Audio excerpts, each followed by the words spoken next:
Perkenalkan, nama saya Gratia Tambun dengan NIM 19061102048 dari kelas 5B1 Manajemen. Pada saat ini saya akan menjelaskan pola dan perilaku kerja di masa pandemi COVID-19.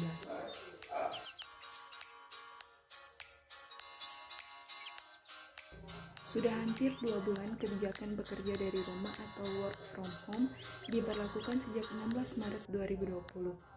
Work from home atau WFH identik dengan melakukan pekerjaan kantor, rapat, diskusi, dan koordinasi dengan rekan dan atau mitra kerja dari rumah pegawai masing-masing secara online. Adapun pilihan media yang digunakan bisa berupa voice call, chat atau text messenger, dan conference call audio atau video.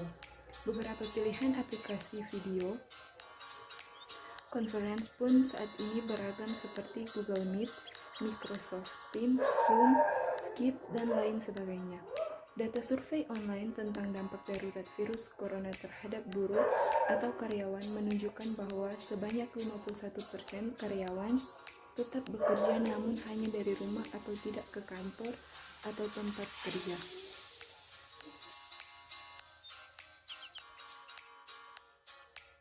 Pola dan perilaku kerja di masa pandemi COVID-19. Yang pertama ada the new normal atau working life. Beradaptasi adalah kunci utama dalam menjalani hidup di masa pandemi. Bisa dipastikan itu tidak mudah, namun kita tidak punya pilihan yang banyak. Berbagai proyeksi dan hitungan para ahli menyatakan kondisi ini akan berlangsung lama untuk waktu yang tidak pasti. Pertanyaan yang sering muncul adalah, apakah kehidupan bekerja kita akan kembali normal? Mungkin saja jawabannya adalah tidak. Bahkan kondisi sebelum pandemi pun sebenarnya bukan suatu kondisi yang normal dan ideal bagi kebanyakan pekerja keraputi di kota besar, khususnya Jakarta.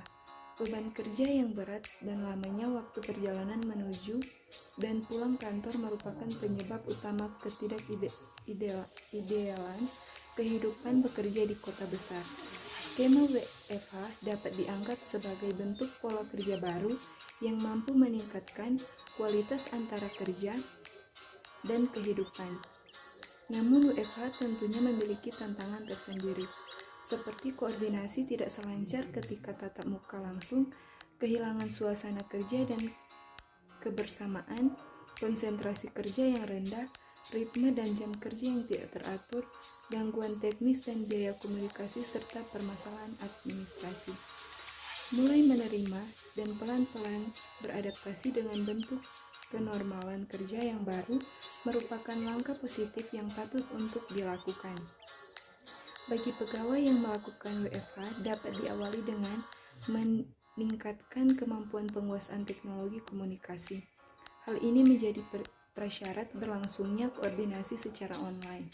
Selanjutnya yang perlu dilakukan adalah mempersiapkan bahan-bahan koordinasi selengkap mungkin dan mudah diakses.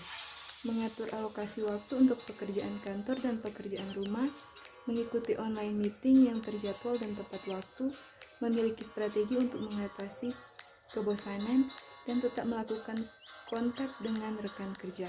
Sementara itu, bentuk adaptasi yang harus dilakukan oleh organisasi atau lembaga antara lain adalah menyiapkan sarana dan prasarana teknologi atau aplikasi untuk WFH, proses bisnis dalam bekerja WFH, dan yang skala penting adalah indikator kinerja atau target individu dan target kelompok yang berbasis WFH.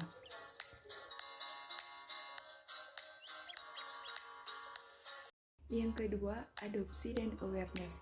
Adopsi adalah keputusan untuk menggunakan sepenuhnya ide baru sebagai cara bertindak yang paling baik.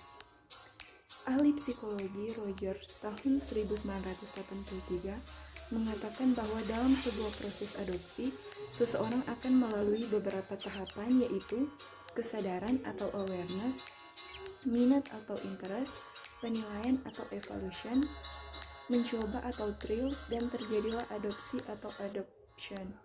Namun teori tersebut seolah tidak berlaku di masa pandemi COVID-19.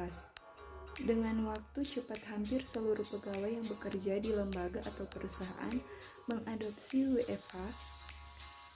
tanpa melalui tahapan-tahapan proses adopsi secara sistematis. Namun satu hal yang mutlak adalah kesadaran. Seorang pegawai harus memiliki kesadaran menerima kondisi cara bekerja yang baru, yakni remote working atau bekerja dari rumah, koordinasi dan pengambilan keputusan secara online, dan lain sebagainya.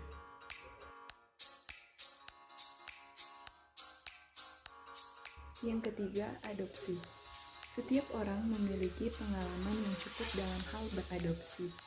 Akan tetapi, beradopsi untuk hal yang adoptif bukanlah hal yang mudah karena terjadi dalam waktu yang sangat singkat, serta langsung dipraktekkan secara real life atau real time. Salah satu hasil kaji cepat yang menarik tentang implementasi WFH dilakukan oleh sebuah lembaga konsultan sumber daya manusia.